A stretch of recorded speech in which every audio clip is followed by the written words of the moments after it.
첫 번째 뜨거운 소식은 전두환 전 대통령의 손자가 본인의 할아버지와 본인의 아버지를 비판했습니다. 들어보시죠. 제 이름은 전우원이고 전두환 전 대통령이라는 수치스러운 사람의 손자이자 전재용이라는 악마 같은 사람의 아들입니다.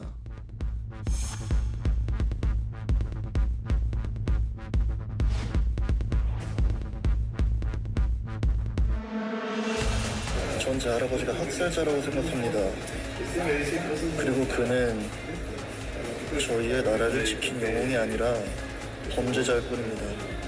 저는 오늘 이 자리에서 저희 가족이 아마 행하고 있을 범죄 사기 행각에 관련돼서 이를 밝히는 데 도움이 되고자 동영상을 찍게 됐습니다. 현재 전재용 씨는 미국 시민권을 따르는 법적 절차를 밟고 있는 상태입니다. 이자가 미국에 와서 어디에라도 숨겨져 있는 비자금을 사용해서 겉으로는 선한 척하고 뒤에 가서는 계속 악마의 짓을 못하도록 여러분이 꼭 도와주세요. 부탁드립니다. 사실 매우 이례적인 일인데 박성민 변호사님, 전두환 전 대통령의 손자고 전재용 씨 이자라고 본인이 불렀는데 전재용 씨 아들이죠? 네네네. 어떤 주장하고 있는 겁니까? 전두환 전 대통령의 손자라고 주장하는 전우원 씨가 최근 SNS에 글과 사진, 영상을 올리면서 우리 할아버지는 학살자이고 우리 아버지는 비자금을 사용하려고 한다고 주장을 했습니다. 자신이 전두환 전 대통령의 손자임을 입증하기 위해서 신분증도 제시한 바가 있습니다. 영상에는 다소 충격적인 내용들이 등장합니다. 전두환 전 대통령 일가라고 보기 어려울 정도로 가족 내부의 치부를 드러내는 내용인데, 아버지 전재용 씨와 새어머니가 미국 시민권 취득 절차를 밟고 있고 이를 통해서 법적 조치를 피하려고 한다고 주장하고, 작은아버지가 미국에서 와인 양조장을 운영하고 있는데 이 와인 양조장은 적지 않은 돈을 필요로 한다. 그렇다면 이 돈도 결국 비자금에서 나온 것으로 추정된다고 주장하고 있습니다. 뿐만 아니라 연희동 자택 내 금고에는 상당한 비자금이 숨겨져 있다는 말을 친어머니로부터 들은 적이 있고, 전 대통령 일가가 지금도 비자금을 이용해서 호의호식하고 있다고도 주장하고 있습니다. 연희동 자택 내부에 스크린 골프 시설도 설치해 둔 상태이고, 이를 통해서 자신이 주장하고자 하는 바를 충분히 이야기하고 있지만 아마 전두환 전 대통령 일가 측에서는 자신이 정신질환자라는 이유로 프레임을 짜려고 할 것이다. 그렇지만 자신은 정신질환자로 입원 치료를 받은 적은 있지만 현재 퇴원해서 정상이라는 진단도 받고 있고 정상적으로 미국에서 업무를 진행하고 있다. 자신의 주장은 사실이라는 취지로 주장을 하고 있습니다. 예, 특히 이제 부친인 전재용 씨에 대해서 전재용 씨 이자라고 하면서 시민권 취득 절차를 밟고 있다.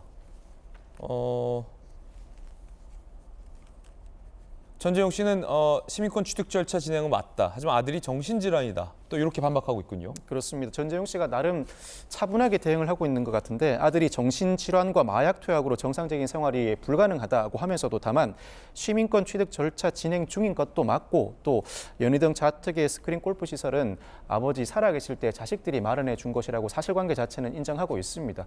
양측의 주장이 일부는 대립하고 있고 전우원 씨의 진술이 상당히 구체적인데 어느 쪽 주장이 맞는지 사실관계에 관한 주장은 국민들이 판단할 것 같고, 다만 이 문제가 불거짐으로 인해서 전두환 전 대통령이 추징금 900여억 원을 납입하지 못한 상태로 사망한 상태입니다. 형사처벌은 상속되지 않으므로 전두환 전 대통령의 일가가 이를 납부하여야 할 의무는 없습니다만, 그래요?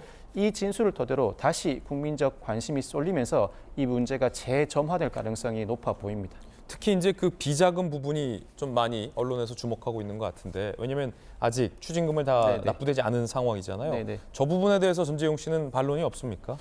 딱히 반론이 없는 것 같고, 사실 형사 처분은 상속 대상이 아니므로 전두환 전 대통령의 일가가 더 이상 납부할 의무는 없습니다. 그렇군요. 그렇지만 지금도 비난이 계속되고 있고, 전두환 전 대통령의 손자가 비자금을 상당 부분 묻어두고 전두환 전 대통령 일가가 사용하고 있다고 주장하는 만큼 국민들이 보기에는 상당수 법적 책임을 떠나서 납부를 하여야 어느 정도는 전두환 전 대통령의 평가가 달라지지 않을까 싶은 생각이 듭니다. 과거 정의당의 한 부대표와 전두환 전 대통령이 만났던 장면도 있었죠. 한번 들어보시죠. 광주 5.18 학살에 대해서 아직도 책임이 없으신 거예요? 광주하고 내하고 무슨 상관이 있어? 1,000억 원 넘는 추징금과 고액 세금 언제 납부하실 겁니까? 한 말씀 해주세요. 네가 좀 해주라. 1,000억 원 넘는 추징금 아직 검찰에 납부 안 하셨잖아요. 그리고 벌써 수년째 서대문구 고액 체납자 1위신데 세금 언제 내실 겁니까? 말씀해 주십시오. 자네가 돈을 좀 그리고